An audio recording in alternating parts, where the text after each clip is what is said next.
Julius Caesar is oftentimes remarked as the first ruler of Rome, the first Caesar as they would become from that point forward in history. But was he really all that great of a general? How much do we know about him that is actually true and not just conflagrated lore created by misconceptions or mythology?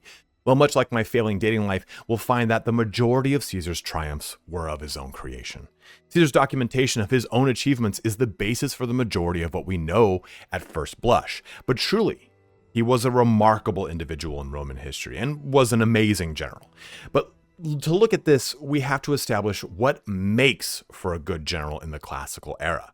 He wasn't calling in nukes after a 20-kill streak in Gaul blasting Darude Sandstorm, nay. So we'll approach this subject by looking at 4 main points as to why Caesar was a great general: logistics, achievements, innovation, and lastly, politics. I've broken each section into its own chapters that you can quickly navigate to in the timeline and description. But through this lens, we can paint the picture of who Caesar was and help support the question, was Julius Caesar actually a good general? Let's open our conversation here with logistics. And logistics is a term that pertains mainly to the way that Julius Caesar, or pretty much any general for that matter, managed large swaths of territories, legislation, armies, all the many facets that this general has to interact with. And when it comes to Caesar, he was quite good at this.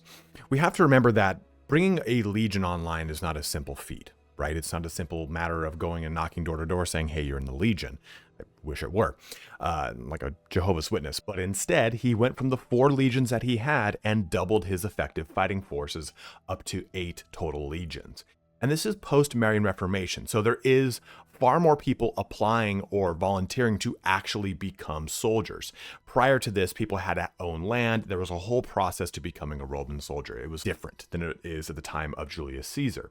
But Julius Caesar was even able to raise 2 legions just going from Rome back up to his territory to start the Gallic Wars. And that's a small amount of time. That's not even a year just to go from one location to another to raise 2 whole legions. And to give you a concept of what that is, we're talking about, at this point in time, roughly 5,200 soldiers. And that's just the soldiers. The actual legions themselves had way more ancillary individuals that were a part of it. And looking at this amount of time was huge. You're taking essentially your 20,000 and doubling it to a total of 40,000 soldiers in not even 2 years. He started this process in 61 BC, and the Gallic Wars went off in 58 BC, and he raised the final 2 legions in the final couple months before that war actually got started. And this Senate wasn't too stoked on this. They were not in any way happy that Caesar consolidated basically more power for himself with these legions. You have to remember, at this time in the Republic, legions were pretty much a direct representation of that individual's power within Rome. And Caesar, being a part of a triumvirate, which was basically a closed group of 3 really strong political figures, this propelled him ahead of his other triumvirs, which are the name for the individuals within a triumvirate. But the means to create a legion, like I said earlier, it was not an easy feat. And he was able to do this in a very short amount of time. But this allowed him a lot of flexibility, a lot of mobility, and a lot of capability when it came to the actual wars themselves. And we know the Gallic Wars to be a large spanning 8-year conflict in which Julius Caesar invades out of Cisalpine Gaul into what is now modern day France, or portions of Belgium and what have you. And through this, he kind of goes through this big horseshoe, which we'll talk a little bit more about later. But in this big horseshoe, he pretty much quells portions of Gallia and making treaties with anyone that he wasn't going to war with. Another big kind of focus here logistically is that armies during antiquity and classical eras had to rely on both foraging and local suppliers for their resources. Within Roman territory, this was done through a series of edicts from the Senate to towns ahead of the legion. But outside of the territory, it was done through kind of loose negotiation and intimidation. And this is a tactic that Caesar masters throughout this entire campaign, and the following one we'll talk about in just a second. But this whole capability to create a constant moving war machine is a really big achievement for Caesar. And it's something that he goes on to do throughout the entirety of his campaigns, throughout all the many environs that he goes to war in. And eventually he gets to the point where he actually fords and crosses the English Channel, not an easy feat in of itself. He brings a portion of his legions across, and he's the first Roman general occupier of Britain. Now, this, of course, goes on to later be conquered by Claudius, but still, nonetheless, he's the first one to set that initial precedent. And he comes back onto parent soil of Europe and into Gallia to deal with Vercingetorix. And this is another big portion of what we were talking about a little bit ago here, where we discuss how armies are supplied not just simply by Roman territory, but also by the territory in which they're invading. And during his pursuit of Vercingetorix, he basically intimidates and negotiates with all the tribes around to solidify a supply chain for the Roman legions at the time. And you again have to remember that these Roman legions, 5,200 soldiers in just one single legion, and there's multiple legions moving across large territories of land, they're going to eat a lot. And on top of it, they are also going to have a ton of ancillaries. If you have a legion of 5,200 soldiers, the amount of ancillaries attached to that might be double, maybe even triple, depending upon the campaign and what is going on.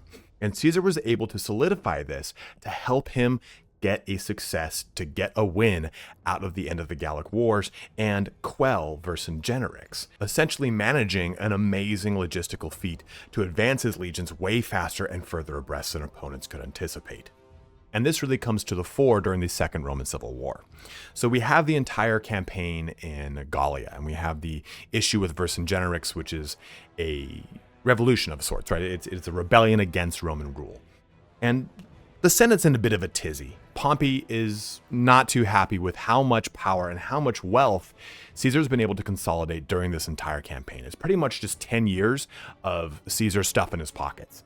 And Pompey goes to disenfranchise and directly slander Caesar while he is away on these campaigns. To put this into layman's terms, essentially Pompey is releasing unanswered diss tracks about Julius Caesar. But Julius Caesar's answer is to march his armies on Rome.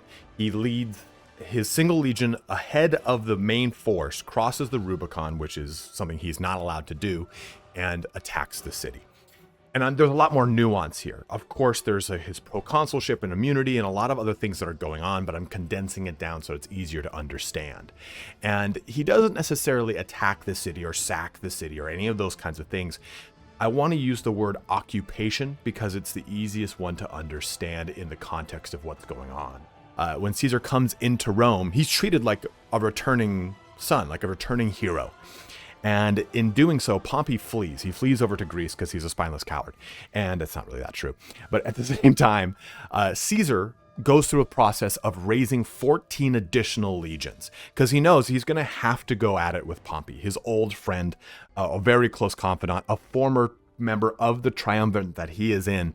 And these further amazing logistical feats lead to the creation of 14 more legions and prosecuting the civil war against Pompey. This starts off in the heart of Italy in around April, and he realizes there are loyalist forces across in Spain, and he knows he still has to deal with Pompey that is now in Greece. So rather than trying to fight a war with Pompey in Greece and maybe expose his entire rear, he goes over to Spain, smashes the loyalist forces around October, comes back around to Italy, and then invades across the Mediterranean into Dyrrhachium and eventually into Epirus. This puts him in January when he finally invades Epirus. It's important to understand that timeline, though, because at the time, you were assumed to winter in a location.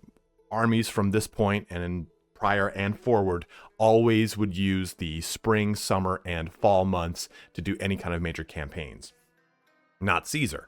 He took this time to raise armies, march those armies across territory, attack, smash out an opponent, come back around and invade the opponent again. Pompey expected this to happen, but he expected it to happen within the timeline that these normal army movements would happen.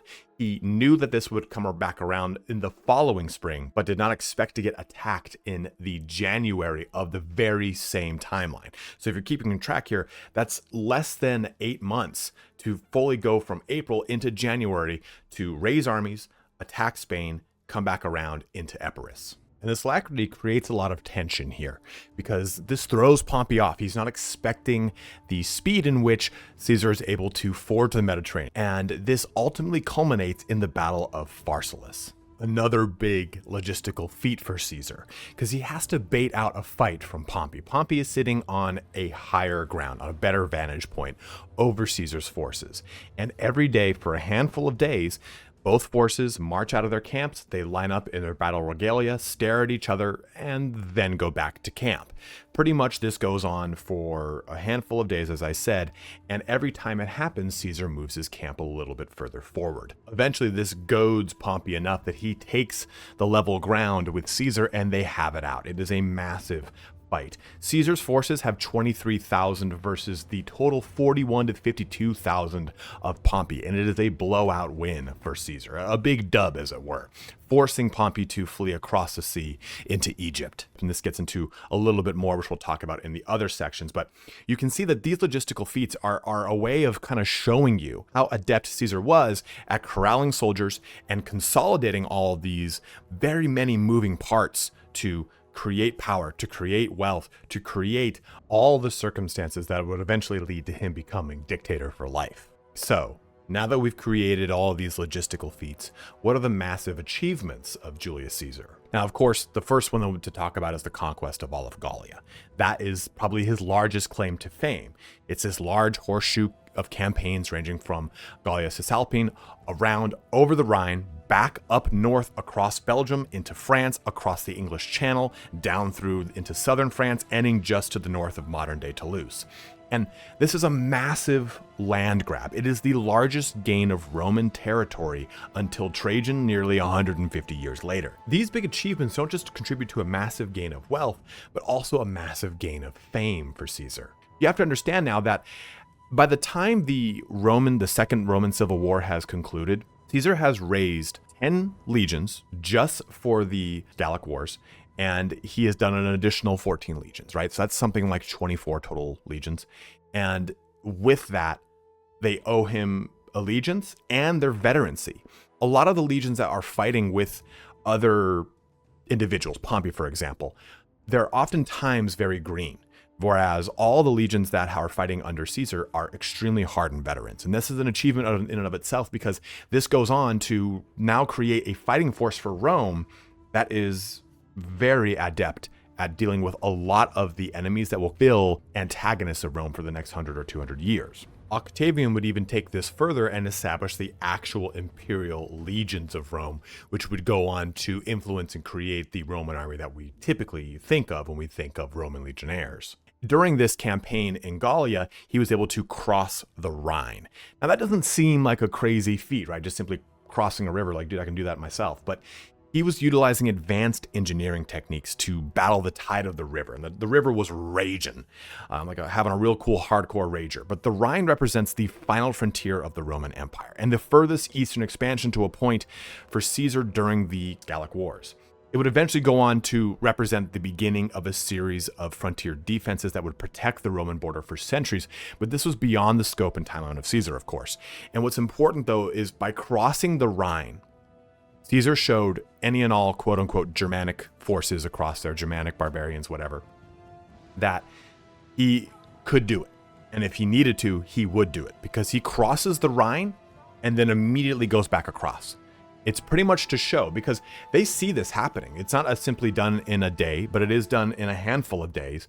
And all the forces that are on the other side of this river see this guy basically walk on water, because he led the legions across in full battle regalia and everything. Leads them across, spends something like 18 days on the other side, burns a couple of villages, sees that a large army is probably being amassed ahead of him, and goes back across the Rhine. Basically putting that stake in the ground, saying like, yeah, Rome doth not fuck around. If you want to come knocking on our gate, we shall come right across this river and bring you the torch. And it's a real awesome feat that I think is broken down by simply the fact that, oh, he crossed a river. No, it's that he basically said, if I need to, I can. And this creates a very poignant image of who this man is. And another big achievement we have here is that first occupation of Britain. This is going to set that initial precedent for what eventually gets and becomes Claudius's achievement of conquering all of Britain. That is a massive one in and of itself, because he established that that land exists there. As they're doing the campaign in Gallia, they see this land far off, and Caesar's like, well, let's just make boats and go to it. Anytime you are taking legions across large bodies of water, it's not easy. The Mediterranean, the English Channel, those aren't very calm waters, not at all.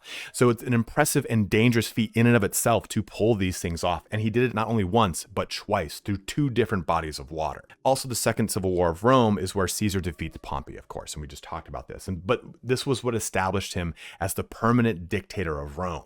Prior, during the actual war, the conflict in which he actually arrives in Rome, he was granted the temporary appointment of dictator as he dealt with Pompey, but this is now permanent. And this would create a precedent that his nephew, Octavian, would use as a means of creating the long-lasting legacy of Caesar, of that title, of that meaning king, basically, right? And it would go on to influence the creation of words like Tsar or Kaiser and so on and so forth. But Octavian did this, one part in his uncle's honor, and another to match the appeal to the people that Octavian learned through being under Julius Caesar. And this talks about, or kind of leans to the direction of Julius Caesar pretty much writing his own documentary, his own autobiography, as it were. He creates one of the most impressive works of propaganda, documenting his own achievements with sweeping amounts of success to curry public and political favor. It's probably what allowed him to solidify his rulership, eventual rulership of Rome. An example will be the amount of casualties listed for the Battle of Pharsalus. We talked about this a little bit ago, but Pompey supposedly lost 27,000 soldiers, which is about half of his fighting force, while Caesar lost just shy of 300. That's his own words. So that kind of gives you an idea of how Caesar was able to create the image of who he was. It's not so simply that, hey, my achievements speak for them. It's my achievements in my own words will speak for them. And after the conflict in Greece, Caesar goes down into Egypt, and this will come part of the political game Bureaucracy we'll talk about in a little second here. But he goes down into Egypt, and after that, he swings on up to Pontus, which is in Anatolia, and defeats Pharnaces II at the Battle of Zela. This is where we get the quote, "I came, I saw, I conquered," or Veni, Vidi, Vici. Or if you're into church Latin, it's Veni, Vidi, Vici, which is real weird for me to say out loud. But with these achievements and with this logistics, we do have a lot of innovation and adaptability. And we talked about the Rhine River and crossing that Rhine River. And he does that twice in his entire career. And it's not even done at the culmination of the wars for Gallia. It's done in the middle of them.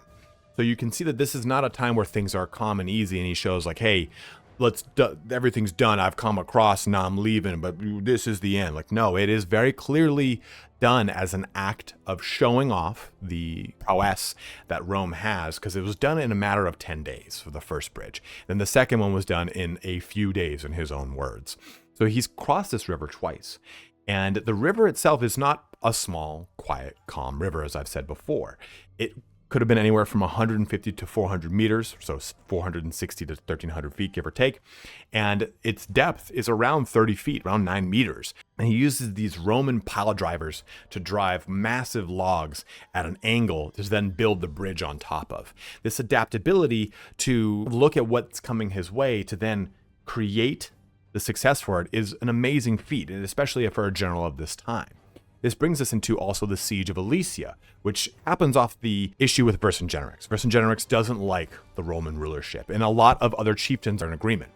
And this starts an uprising against Rome towards the tail end of the Gallic Wars. And the siege of Alesia is where Julius Caesar sieges this city. He surrounds it.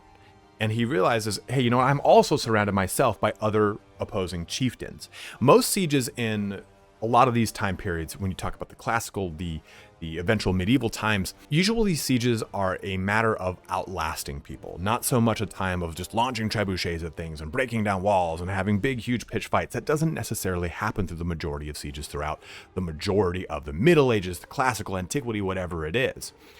And here's a real perfect example. For Alesia, what Julius Caesar does is he builds a wall outside around the entire city that faces inward towards the city to block and lock everyone inside. And then he makes another wall outside of that wall facing outward to keep anyone from getting in.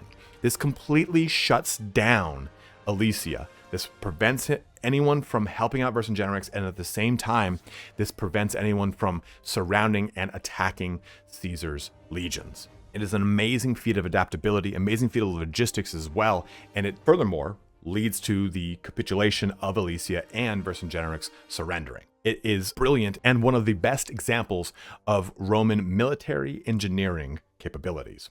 And on top of that too, you have a general that is not just simply fighting in one theater.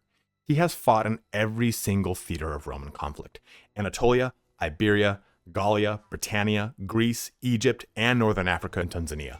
He's everywhere. And that capability allows him to feel out when he needs to do certain things for the soldiers, right? He's fought in heat, in cold, on naval, and in field battles. Every single area or arena of Roman conflict, he has taken advantage of it. And you have to remember that this is a time where Romans are dealing with Gallia primarily. And when you think of a barbarian, I think it's really easy to think of someone in hides and, like, I don't know, denim pants. Just a typical stereotype for a barbarian. That's not the case, especially with Gallia. When we look at the Roman soldier of the time too, this is not the articulating plate mail of the latter portions of the legionnaires. Almost the entirety of the Roman forces wore chainmail, and that is a convention that they learned from fighting the Gauls. Gauls themselves, those individual troops, had to provide their own arms and armor, much like the Romans used to have to do. And if they had enough money, they would have longer, better swords. They would have chainmail. And again, that chainmail is something that would go on to influence Roman hamadas. And this is something that we think of as uncivilized barbarians fighting against this Roman military discipline machine. Like, no, these were very adept fighters. This was a culture of war and a culture of bravery and courage that favored war, versus Rome not necessarily being that. So to have that innovation, that adaptability in conjunction with those logistics is something that allowed for Caesar to win in every single theater that he saw. All this comes back around to talk about the political game and bureaucracy. And this is a very important aspect of what makes a general a good general in the Roman period, since the Roman generals of the time had to interact so heavily with the Senate, or maybe were even just simply a part of the Senate. Now, as for Julius Caesar, it's important to know that he is not the first dictator. We think of Julius Caesar as the first Caesar of Rome, and that's true in some way, shape, or form. He's the first permanent dictator, with Octavian taking the title of Caesar, and then that being the title for permanent dictator then onward. It's the end, it's the dissolution of the Roman Republic into the Roman Empire. Before that, though, we have 85 other dictators. And I'm not talking about a guy in Cuba that's slinging cigars. I'm talking about people that had a temporary assignment to dictatorship because of some sort of catastrophe that Rome was facing. That is how it worked in the Republic. And it's not until Caesar, of course, that we get him as the first permanent dictator. But when you look at Caesar, too, you have to look at his military legacy. He is related to Gaius Marius, the creator of the Marian Reformation. And the Marian Reformation is a point that we get the branching out of the Roman military away from this military that is supplied by its own soldiers. At the time prior to Marian Reformation, soldiers brought their own arms and armor. And of course, the more veteran or the older ones that had more money, they had better armor. But it's under the Marian Reformation that we start to have a military that is supplied by the government. And this is where we have the manipular or the maniple formations, the legions, and the creation thus of. And it really helps Caesar in the consolidation of a lot of his power, is his ability to leverage this legion system, to have him create all of these legions, to have him create all this wealth for himself and all this acclaim for himself. It's hard to envision, but before his rampant success as a military leader, Caesar was an accomplished lawyer, bringing many politicians to task through litigation throughout many of his years of political gaming. He started off as a soldier, and then left that after his family's rival was killed, and then comes into politics, strictly playing the game of lawyership and bringing litigation to the table. And one of his favorite tactics in this litigation was pardoning political enemies. This is what allowed him to consolidate power. Previously, other politicians would just simply aspire to kill them. Noteworthy, of course, would be Sulla, who purged much of the Senate after the first major Roman civil war.